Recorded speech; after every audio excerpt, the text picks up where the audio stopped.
সমালোচনা ও বিতর্ক সামাল দেওয়ার জন্য স্বরাষ্ট্র উপদেষ্টা নতুন বিতর্কের সৃষ্টি করলেন।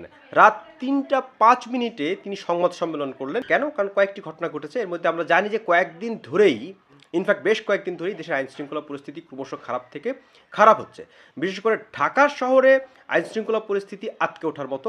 এখানে রাতে তো বটেই, দিনেও নানান রকমের অপরাধমূলক ঘটনা ঘটছে।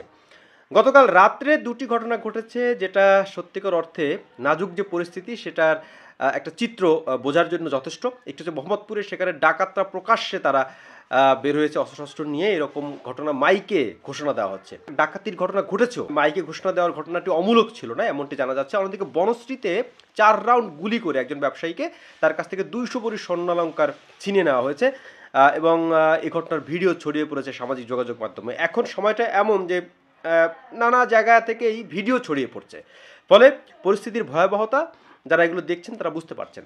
এখন আইনশৃঙ্খলা পরিস্থিতির এই যে নাজুক অবস্থা, এটা নিয়ে রাত ৩টা ৫ মিনিটে সংবাদ সম্মেলন ডেকেছেন স্বরাষ্ট্র উপদেষ্টা। দেখুন কতটা দায়িত্বহীন হলে রাত ৩টা ৫ মিনিটে সংবাদ সম্মেলন ডাকা যায়। আবার এর মধ্যে ধরে নেওয়া হয়েছিল, গণমাধ্যম কর্মী হিসেবে আমরা অনেকেই অপেক্ষা করছিলাম যে আসলে কি ঘটে, যে তিনি পদত্যাগ করবেন কিনা, কারণ তার পদত্যাগের দাবি উঠেছে এই আইনশৃঙ্খলা পরিস্থিতি নাজুক হওয়ার প্রেক্ষাপটে, এবং তার পদত্যাগ চেয়ে ঢাকা বিশ্ববিদ্যালয়ে বিক্ষোভ হয়েছে এবং তার বিরুদ্ধে নানা রকম স্লোগান দেওয়া হয়েছে, নিরাপত্তার দাবিতে বিক্ষোভ হয়েছে। এবং এর আগে চলন্ত বাসে ধর্ষণের ঘটনার পর নারী নির্যাতনের বিরুদ্ধে শিক্ষার্থী, নারী, শিশুসহ সমাজের নানা স্তরের মানুষজন মানববন্ধন বিক্ষোভ করেছেন এবং সেখান থেকেও তার পদত্যাগের দাবি করা হয়েছে। তো রাত ৩টা ৫ মিনিটে যখন তিনি সংবাদ সম্মেলন ডাকলেন, তখন ধরেই নেওয়া হয়েছিল যে হয়তো বা তিনি জরুরি কোনো কথা বলবেন, গুরুত্বপূর্ণ কথা বলবেন। কিন্তু স্বরাষ্ট্র উপদেষ্টা বললেন যে আওয়ামী লীগ যে টাকা পাচার করেছে, সেই পাচার টাকা ফিরিয়ে এনে অস্থিতিশীল করার চেষ্টা করছে। হতে পারে এটা, কিন্তু সেটা মোকাবেলার জন্যই তো আপনি দায়িত্ব নিয়েছেন। অর্থাৎ যে কোনো সিচুয়েশন মোকাবেলা করার জন্যই তো আপনি পদে আছেন। যদি সে দায়িত্ব পালন করতে না পারেন, আরেকজনের উপরে আপনি দায় চাপিয়ে কতক্ষণ পার পাবেন?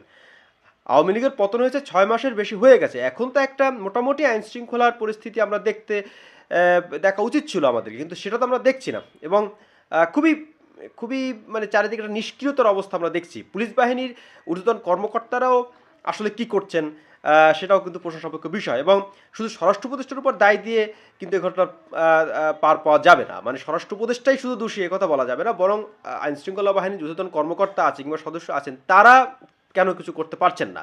নিরাপত্তা ব্যবস্থা কেন এতটা ভঙ্গুর হলো এবং একেবারেই ভেঙে পড়েছে নিরাপত্তা ব্যবস্থা? সন্ধ্যার পরে তো আপনার একেবারে অলিগলিতেও কোনো নিরাপত্তা নেই। তো এখন এই বাস্তবতায় স্বরাষ্ট্র উপদেষ্টা আবারও একই কথা শোনালেন। উনি বললেন যে আজ থেকে, উনি ওনার ভাষায় কাল থেকে, মানে গতকাল রাতে যেহেতু সংবাদ সম্মেলন করেছেন, আজ থেকে একটা দৃশ্যমান কিছু দেখা যাবে, মানে কঠোর কিছু উনি নেবেন। কিন্তু এতদিন তাহলে উনি সেই কাজটি কেন করলেন না? অনেক অনেক প্রশ্ন। এবং রাত ৩টা ৫ মিনিটে সংবাদ সম্মেলন ডাকার যে বিষয়টি, এটাও যে উনি যে আসলে ঠিকঠাক মতো মন্ত্রণালয় চালাতে পারছেন না তার একটা ইঙ্গিত। কিন্তু এত রাত্রে সংবাদ সম্মেলন ডাকার কোনো প্রয়োজন নেই। আবার অনেকে বলছিলেন যে ওনার সংবাদ সম্মেলন কাভার করতে যাওয়া সাংবাদিকরা আবার ছিনতাই ডাকাতির কবলে না পড়েন। অনেকে সেই কথাও বলছিলেন। হতে পারে, কারণ সব সাংবাদিক তো আর নিজস্ব গাড়ি নিয়ে যেতে পারবেন এমনটি না, হয়তো মোটরসাইকেলে যেতে হবে অথবা কেউ রিক্সায় করেও যেতে পারেন। সাংবাদিকদের যেভাবে দায়িত্ব পালন করতে হয় সেটা খুবই স্বাভাবিক। তাহলে সেই সাংবাদিকরাও তো আবার বাড়িতে বা কর্মস্থলে ফেরার পথে আবার বিপদে পড়তে পারেন। যাই হোক, সে ধরনের কোনো ঘটনা এখন ঘটেছে বলে জানা যায়নি, কিন্তু নিরাপত্তা ব্যবস্থা অত্যন্ত ভঙ্গুর এবং স্বরাষ্ট্র উপদেষ্টা সত্যিকার অর্থে তার কথাই কেউ আশ্বস্ত হতে পারছে না এবং তার কথা আশ্বস্ত হওয়ার মতো নয়।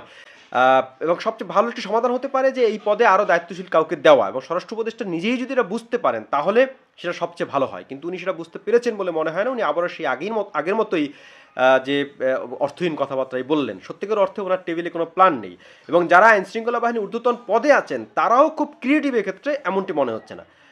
আমি আমার এর আগের এক ভিডিওতে বলেছিলাম যে পুলিশ বাহিনীতে ব্যাপক রকমের করাপশন হয়েছে। সেখানে আগের লোকজন আছে, বায়াস লোকজন আছেন, করাপ্ট লোকজন আছেন, অনেক অপরাধী এখনও আছেন যারা স্বৈরাচারের আমলে নানা রকম অপরাধ করেছেন। সুতরাং তারা একরকম নিষ্ক্রিয় আছেন, তারা ঠিকমতো কাজটি করছেন না। আইনশৃঙ্খলা বাহিনীতে নতুন ব্লাড পুশ করতে হবে, নতুন কর্মকর্তা, সদস্য এসব নিয়োগ করতে হবে, খুব দ্রুত সমস্যার সমাধান করতে হবে, এই ভেঙে পড়া আইনশৃঙ্খলা ব্যবস্থা ঠিক করতে হবে। এবং এই স্বরাষ্ট্র উপদেষ্টা সেটা পারবেন এমন কোনো ইমপ্রেশন বা এমন কোনো তৎপরতা তার পক্ষ থেকে আমরা দেখছি না। তিনি যত দ্রুত চলে যাবেন ততই মঙ্গলজনক। এবং ইতিমধ্যে তার পদত্যাগের দাবি কিন্তু খুবই জোরালো হচ্ছে এবং তার পদত্যাগের জন্য যদি আন্দোলন করতে হয় সেটা হবে খুব দুঃখজনক। সরকারের যারা স্বরাষ্ট্র উপদেষ্টার উপরে যারা আছেন তারাও এই বিষয়টি মূল্যায়ন করবেন, এটা আমরা প্রত্যাশা করি। যে কোনো মূল্যে এই ভেঙে পড়া আইনশৃঙ্খলা ব্যবস্থা, ভেঙে পড়া নিরাপত্তা ব্যবস্থা, এটাকে ঠিক করতে হবে।